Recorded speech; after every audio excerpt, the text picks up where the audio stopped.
అండి, అందరికీ good evening. So నేనైతే పొద్దున్నే వచ్చేసాను చెల్లి వాళ్ళ ఇంటి దగ్గర నుంచి. మమ్మీ కన్నా ఇప్పుడు వచ్చారంట. పొద్దున్నే వచ్చి నాకైతే శారీస్ అర్జెంట్ ఉండే అనమాట ఇవ్వాల్సినవి. ఈరోజు అవన్నీ కుట్టుకుంటూ కూర్చున్నాను ఫ్రెండ్స్. 25 చీరలు ఉన్నాయి ఒక కస్టమర్వి. ఇందులోనేమో ఇంకా బ్లౌజులు అవన్నీ కూడా ఈ నెల 25 తారీఖు లోపే ఉన్నాయండి ఇవ్వాల్సినవి కూడా. ఇప్పటికైనా కాఫీ తెస్తామండి అని చెప్పేసి బయటకు వెళ్ళారు. సో చూసారా, నా మొహం కూడా పొద్దున్న నుంచి కూర్చున్న దగ్గర నుంచి లెగవలేదండి. నేను ఇవాళ ఇంకా అన్నం కూడా మధ్యాహ్నం ఇంటికేం వెళ్ళలేదు. మా నాన్న పాపం ఒక్కడే ఏదో వండుకొని తినేసాడంట.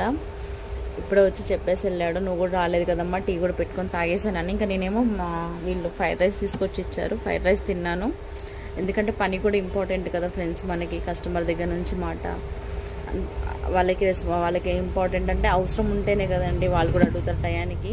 అందుకనే నేను పాపం చెల్లెలు ఉండమని అడిగింది. ఈ టైం వరకు నాకు ఉండడం కుదరలేదు, వచ్చేసాను ఫ్రెండ్స్.